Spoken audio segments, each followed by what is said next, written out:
13, 16, 25 graus a temperatura. O Rodrigo Constantino está aqui conosco.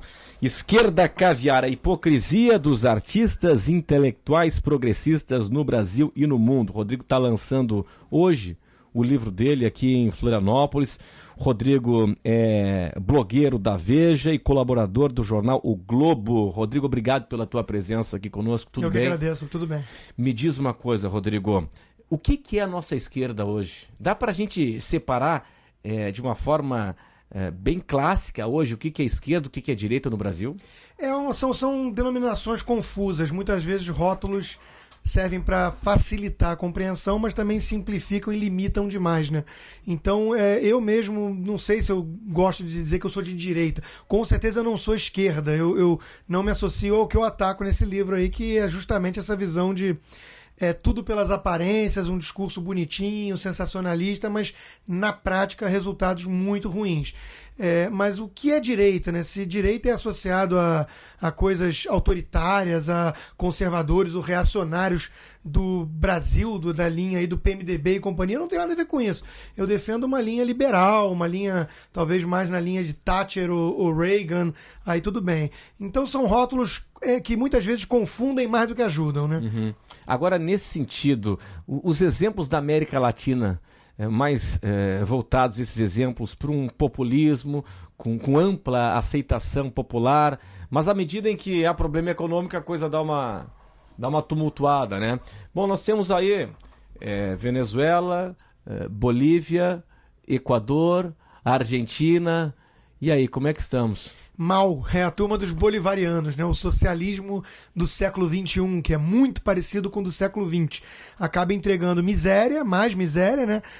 Escravidão, muitas vezes, são regimes opressores, né? A gente já vê isso na Venezuela, sendo empresários sendo presos só porque não querem praticar o preço que o governo estabeleceu como justo, que os caras venderiam com prejuízo. Então é muito mal, né? Esse retrocesso da região. A América Latina flerta justamente com isso que você colocou, o populismo antiquado, essa coisa do messianismo, né? O salvador da pátria, um sujeito com esse culto à personalidade que vai numa canetada poderosa resolver todos os males que assolam a região.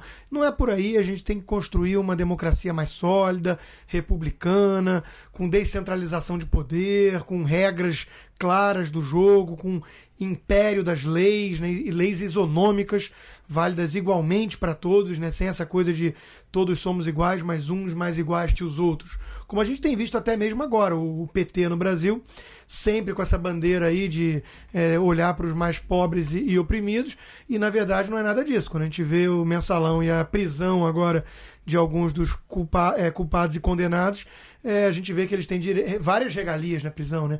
Visita especial, atendimento médico, prisão domiciliar na casa da filha, são coisas que o brasileiro comum não tem acesso. Uhum. Agora, Rodrigo, o PT hoje, o PT é um partido de esquerda? Sim.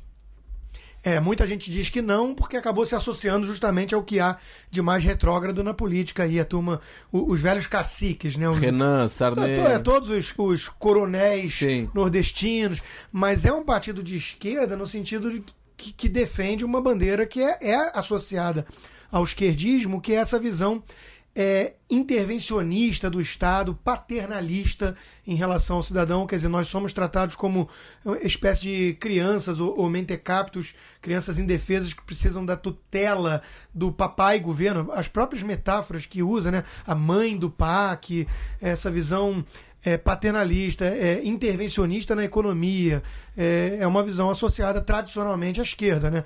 Os liberais associados, ou os conservadores da linha britânica, digamos assim, associados à direita, como Margaret Thatcher, não tem nada a ver com isso. É um modelo totalmente diferente, que prega um Estado bem mais reduzido no seu papel, no seu escopo, né, de atuação, porém forte na aplicação das poucas e básicas regras do jogo. Ô, Rodrigo, vamos pegar o exemplo da Venezuela.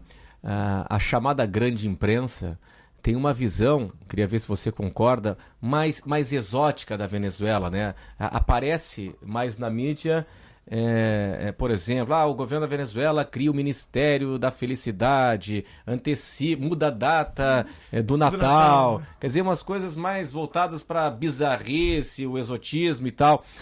Agora, um governo tipo Chaves, ele só é possível na medida em que o modelo anterior não funcionou, ou não? Sim, sem dúvida. Essa mentalidade atrasada de socialismo do século XXI, ou do messianismo, do paternalismo, de tudo isso, né? Acaba encontrando terreno fértil, sem dúvida nenhuma, onde há muita desigualdade, onde há uma elite corrupta que se locupleta no poder e que aproveita vantagens desse poder para viver de forma anababesca. Quer dizer, você já tem um clima, sem dúvida nenhuma, propício na América Latina a esse tipo de aventura, né? Ideológica ou populista, que é mais difícil de vingar em países mais desenvolvidos. Mas mesmo assim, nesses países às vezes acontece isso, né? Eu ataco no Esquerda Caviar, tem uma parte grande que eu dedico ao presidente Obama nos Estados Unidos, porque o presidente Obama, para mim, é o que mais se assemelha nos Estados Unidos a essa mentalidade latino-americana. Quer dizer, ele é uma espécie de ícone da esquerda caviar, né? Ele tem um discurso e uma retórica bem demagógica, bem sensacionalista. Ele acredita muito nesse Estado como locomotiva do progresso, abraça todas essas bandeiras progressistas que eu condeno e disseco no livro. Então você vê que nem mesmo os Estados Unidos estão livres desse tipo de coisa. Mas sem dúvida nenhuma é uma reação a elites corruptas que tem um terreno muito mais fértil na América Latina. É interessante, né? O berço do capitalismo elegeu agora, Nova York vai ter um prefeito que tem essa pegada mais populista, Total. De Blasio, ele veio, né, com essa bandeira de rico contra pobre, de taxar mais os mais ricos, que são coisas que eu explico no livro. Por exemplo, tem um capítulo sobre justiça social, onde eu mostro que é fácil você vender essa solução. Quer dizer, você encara a economia como um jogo de soma zero, então você passa a achar que João é rico porque Pedro é pobre. Então nada mais natural do que tirar de João para dar para Pedro. Só que a gente tem farta experiência na história da economia mostrando que isso é o caminho da miséria. Quer dizer, quando você quer atacar os ricos para melhorar a vida dos pobres, isso não deixa ninguém mais rico. Pelo contrário, apenas cria mais pobreza. Então eu mostro isso tudo no livro, né? Mas ninguém está livre desse tipo de coisa. E os Estados Unidos passou pela crise de 2008, gerou também um ambiente mais fértil a esse tipo de demanda demagógica. Ô, Rodrigo, é o seguinte, então vamos resgatar a história, porque tem muita essa bandeira e tal, então vamos sobretaxar os ricos, vamos criar o imposto sobre grandes fortunas e pegar esse dinheiro para destinar a políticas sociais. Aqui em Santa Catarina o prefeito caminhou um projeto para a Câmara Municipal que trata de você aumentar o IPTU para os imóveis mais valorizados e isentar para a população de baixa renda. Isso não funciona por quê? Olha, porque as pessoas reagem a incentivos, né? Então, quando você começa a criar esse tipo de coisa, as pessoas, os mais ricos costumam ter instrumentos acessíveis para poder burlar esse tipo de coisa, né? Então, o imposto que é tido como imposto aos mais ricos acaba, no fundo, quase sempre penalizando justamente a classe média. Mas por que o rico... Como assim? Como é que ele vai criar um mecanismo de não pagar o IPTU, por exemplo? O IPTU é um pouco mais difícil. O imposto de renda, por exemplo. O imposto de renda ele encontra, sem dúvida nenhuma. E você tem várias brechas legais onde o planejamento tributário, os bons advogados custam caro, não é à toa, né? Você entrega a possibilidade aos mais ricos, via esses planejamentos tributários e essas brechas legais, para poder pagar menos imposto no final do dia, enquanto que a classe média ou o profissional liberal, esse não tem como fugir, o assalariado não tem como fugir. Atinge mais, então, a classe média. Atinge mais a classe média, quase Pode sempre. Até dar um alívio para a população de baixa renda, mas a classe média...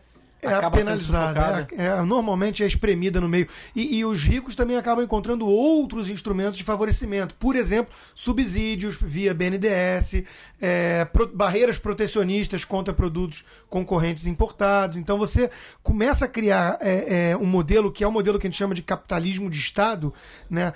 Onde a amizade com o rei vale muito. Muito. Então, total. Esse que é o problema. Total. E quem tem mais amizade com o rei são os mais ricos. Sabe que eu entrevistei esses dias aí o Laurentino Gomes, que concluiu a sua trilogia fantástica, né, do 1808, 1822, 1889, E eu costumo dizer o seguinte, o livro 1808 ele é essencial para todo brasileiro, né? Que mostra por que a gente é o que a gente é. Exato. Por que nós nos tornamos aquilo que somos, né? E essa relação do brasileiro com o poder público, né? Exato, e veio já com um séquito de parasitas, entre aspas. Começou com o Pedro Vaz de Caminha pedindo emprego, né? Também, exatamente. Quer dizer... Então, assim, no Brasil a gente tem, infelizmente, essa cultura da carreira no setor público, que muitas vezes é louvável em certas áreas. Então, o problema não é condenar todo o funcionário público, isso seria absurdo. O problema, para mim, é essa cultura que é anti-empreendedorista no Brasil. Quer dizer, o empreendedor no Brasil, ele sofre, se ele quiser ser honesto, ele é um herói, porque ele vai encontrar obstáculo atrás de obstáculo, carga tributária absurdo, burocracia asfixiante, infraestrutura caótica, mão de obra pouco qualificada. Então, é um martírio você empreender no Brasil.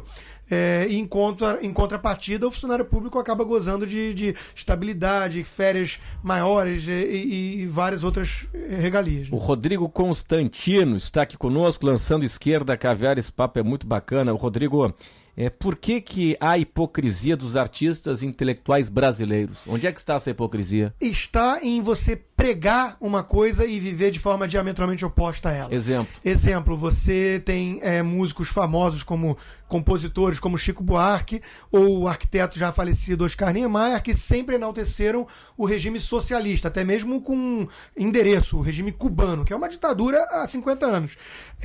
Eles nunca quiseram viver em Cuba ou, de fato... O cara mora na Vieira Soto. O cara mora num baita apartamento, tem um apartamento em Paris, desfruta de tudo aquilo que só o capitalismo oferece, mas na hora de vender o discurso fácil, ele abraça o socialismo. Então ele mostra justamente, o livro mostra essa hipocrisia em vários exemplos, né? Não é nem só essas pessoas mais em evidência. Você tem até no dia a dia pessoas que abraçam a causa ambiental quase como uma seita religiosa, né? Como se isso fosse realmente o caminho. Então eu venho mostrando como pessoas são capazes de pregar certas bandeiras bonitinhas na aparência e ali logo depois desdizer aquilo na prática, nas suas vidas. É o politicamente correto, exato, né? Exato. É a marca do século XXI, infelizmente, né? Exatamente. O livro tem um capítulo, inclusive, sobre isso especificamente, sobre a obliteração da linguagem que o politicamente correto impõe atualmente e distorce totalmente o debate. Rodrigo, você como economista, daqui a pouco nós teremos o repórter CBN, né? Existe um modelo aqui, o Edson Nunes mandou a seguinte pergunta: estamos caminhando para uma ditadura de esquerda com o PT? Eu espero que não, né? O Brasil está mostrando que tem algumas instituições aí fortes que resistem. Tem resistido pelo menos até agora. A própria imprensa e o trabalho de vocês é fundamental para apontar escândalos e tudo mais. Imagina se não tivesse essa imprensa com independência e com uma boa liberdade, que desde o início eles tentaram coibir via os eufemismos. A gente estava falando agora ainda de linguagem, né, e de politicamente correto. O melhor exemplo para isso talvez seja o uso demasiado da palavra social. Então eles usaram justamente o quê? O controle social da imprensa. Na prática, o que seria isso? Controle ditatorial de uma cúpula que ia dizer o que pode ou não pode. Censura, a velha censura. Então, nós ainda temos uma imprensa combativa, nós temos um judiciário que se mostrou também independente, apesar dos pesares. Então, eu acho que o Brasil mostrou aí uma força maior do que uma Argentina, por exemplo. Mas é bom ficar sempre alerta, porque, sem dúvida nenhuma, eu não vou dizer que são todos os petistas, mas tem um grupo dentro do partido que flerta até hoje com esse modelo cubano, com esse modelo venezuelano, e isso é muito perigoso, né? O Brasil, e se fosse por esse caminho, seria uma verdadeira desgraça para todos nós, porque basta olhar o que está acontecendo. A Argentina e Venezuela estão mostrando para a gente que esse caminho é assustador. Quer dizer, inflação de 30%, 40%, a liberdade ruindo, indo para os ares a olhos vistos. Então, tem que lutar contra isso. Vamos continuar esse bate-papo daqui a pouco, depois do Repórter CBN e do Esporte. Até já. Notícia na tarde.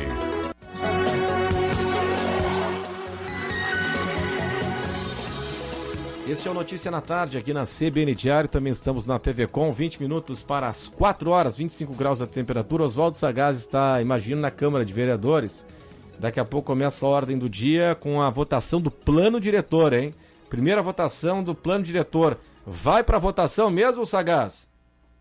Vai sim, Renato. É o futuro de Florianópolis que deve ser votado hoje, né, aqui na Câmara de Vereadores da capital, com o novo plano diretor. A discussão, Renato, foi retomada depois que o Tribunal Regional Federal anulou uma decisão da Justiça Federal que havia suspendido a votação na semana passada. Segundo a ação, faltaram audiências públicas para discutir melhor o projeto com a comunidade. A Prefeitura entrou com o pedido e o Tribunal Regional revogou a ação. Um documento com mais de 100 páginas, estão as mais de 600 emendas e, conforme o presidente da Câmara de Vereadores, o vereador César Faria, existe um consenso entre os vereadores sobre a maior parte dessas emendas. A segunda votação do plano deve ocorrer em até 30 dias. A sessão de hoje começa às 4 horas da tarde. Já assim, uma mobilização grande, Renato, inclusive aqui no gabinete da presidência da Câmara. A gente tenta aqui conversar com o vereador, mas o tempo todo está um entra e sai de muitos vereadores, uma discussão intensa em relação a essas emendas e também essa discussão, essa sessão que começa daqui a pouco às 4 horas da tarde. Eu conversei também agora há pouco com o prefeito de Florianópolis, César Souza Júnior, que está otimista sobre essa primeira votação. Vamos acompanhá-lo. Muito confiantes que a Câmara vai exercer o seu papel. A Câmara Municipal vai votar talvez uma das leis mais importantes de toda a sua história. Confiantes que a Câmara vai respeitar o critério técnico do IPUF, aprovando aquelas emendas admitidas pelo setor técnico da Prefeitura e rejeitando as emendas não admitidas pelo setor técnico do IPUF, emendas que são estranhas ao conjunto do projeto. Acho a perspectiva minha muito positiva. Acho que a Câmara tem cumprido bem o seu papel e a sociedade de Florianópolis aguarda que hoje à noite ela possa estar à altura do tamanho do desafio que não apenas a administração, que a cidade tem pela frente. Este é o prefeito de Florianópolis, César Souza Júnior, falando sobre a votação do plano diretor que deve começar em sessão aqui na Câmara de Vereadores daqui a pouco às 4 horas da tarde. Lembrando, Renato, que para as emendas serem aprovadas, precisam da aprovação de 16 dos 23 vereadores e aí sim essas emendas serão transformadas em leis que vão estabelecer os padrões de ocupações diárias, respeitando as características aqui de Florianópolis. A gente continua, é claro, acompanhando toda essa mobilização aqui da Câmara de Vereadores da capital. É com você aí no estúdio, Renato. Ô Sagaz, só me tira uma dúvida aqui. Tu acreditas que a votação ela termina por volta de que horas? Porque são mais de 600 emendas, serão analisadas por bloco, né? Renato, são pelo menos 2 blocos, pelo que a gente já atualizou aqui de informações dos funcionários da Câmara, e a expectativa de quem trabalha aqui é de não deixar a Câmara de Vereadores antes das 10 horas da noite, Renato. Então tá. São informações do Oswaldo Sagaz. Obrigado, Sagaz, pela tua informação. Aqui conosco Rodrigo Constantino, que é blogueiro da Veja e lançando hoje aqui em Florianópolis Esquerda Caviar, a hipocrisia dos artistas e intelectuais progressistas no Brasil e no mundo. Rodrigo, o lançamento vai ser que horas? 7 horas na Livraria Catarinense, lá em Beira-Mar Shopping. No Beira-Mar Shopping, aqui do lado, 7 horas da noite. Aí vai ter um bate-papo também? Vai. Tá todo mundo convidado. Convidado para fazer perguntas para me deixar de saia justa. Rodrigo, é o seguinte, eu tenho o hábito aqui de abrir de forma aleatória, pego o livro e tal, e curiosamente caiu aqui na página 314, que diz assim, ó: o furo de um mundo imperfeito, entretanto, permanece. Não há explicação para tudo, tampouco um modelo único e simples de justiça ou sociedade que trará o paraíso perdido à terra. Então, como é que a gente chega a uma situação, digamos assim, melhor para o bem comum? Hein? Como é que se chega a esse modelo ideal que já que não existe? Esse é um capítulo justamente onde eu estou falando de uma das bandeiras da Esquerda Caviar, que é o enaltecimento excessivo da juventude. Isso veio lá desde maio de 68, aquela história de não confie em ninguém com mais de 30 anos, a solução está no jovem, o jovem é mais sábio. E o Nelson Rodrigues, que é uma das pessoas mais citadas nesse livro, né? A frase que abre o livro na epígrafe é a dele: é fácil amar a humanidade, difícil amar o próximo, né? Que tem tudo a ver com o tema. Mas ele falava para os mais novos, né? Qual seria o seu recado, o seu conselho para os mais jovens? Ele falava: envelheçam, brincando, mas o fato é que essa busca da utopia, ela é muito perigosa, né? Quando a gente vai buscar a utopia em nossas próprias vidas, no amor, nossas fantasias, tudo bem, o estrago é mais limitado. Mas quando a gente se organiza politicamente para buscar uma utopia, assim a gente costuma entregar resultados normalmente muito ruins, né? Então é um alerta isso, eu estou chamando a atenção que as pessoas vão envelhecendo, vão amadurecendo um pouco e entendem que viver em sociedade é uma coisa complexa. Você tem que contemporizar um pouco, você tem que ceder de um lado, não vai existir uma coisa como liberdade plena ou como igualdade plena. Então você tem que aprender a ter um pouco mais de realismo, porque senão você pode começar a se encantar com revoluções que não entregam aquilo que prometeram, né? Rodrigo, nós temos um fato que é o seguinte: nos Estados Unidos da América, sempre que houve a incrementação das políticas de ações afirmativas, de cotas, o negro conseguiu ascender na escala social. Eu estava acompanhando um programa Milênio na Globo News, um pesquisador de uma universidade americana trazendo esse dado, né? O negro só conseguiu ascender na escala social com as ações afirmativas, com as cotas. Tu concordas com essa tese? Não, inclusive eu cito isso no livro também, tem um estudo do Thomas Sowell, que é um economista que eu respeito muito, americano, e ele tem um livro sobre isso mostrando que essa ascensão começou, na verdade, antes das cotas afirmativas e, na verdade, até deu uma estagnada depois. A gente tem que lembrar que o racismo existe em vários lugares do mundo, mas daí a você concluir que ele é a causa de certas desigualdades, tem que tomar um cuidado para não estar cometendo uma falácia lógica ou algum tipo de uso espúrio das estatísticas, né? Os negros, os afrodescendentes e até mesmo os hispânicos nos Estados Unidos, eles têm condições de vida muitíssimo superior à média brasileira, ou nem se fala em relação aos africanos. Então, não dá para você querer explicar que a situação deles pior em relação à média dos brancos se deve a algum tipo de racismo, até porque, por salto lógico, a gente teria que concluir, então, que há um racismo reverso dos brancos e os asiáticos, porque os asiáticos são mais ricos na média ou performam muito melhor nos testes ligados à matemática, aquelas provas lá, SAT, eles se dão muito melhor do que os brancos. Então vai dizer que é algum tipo de racismo contra os brancos? Não, deixa só um pouquinho, mas deixa eu te apresentar um contraponto aqui, mas não a questão do racismo, mas desse passivo, né? Desse passivo de exclusão, que não tiveram acesso a estudo de qualidade, às políticas públicas, sociais de qualidade, mais de 300 anos excluídos, aí no caso brasileiro, né? Da vida social, né? Não, sem dúvida, mas o meu ponto nesse aspecto é claro, né? Você primeiro, não combate uma injustiça passada com uma nova injustiça, que para mim é uma injustiça você penalizar os brancos pobres em detrimento quase sempre da elite negra, né? Porque é isso que acaba acontecendo nas cotas.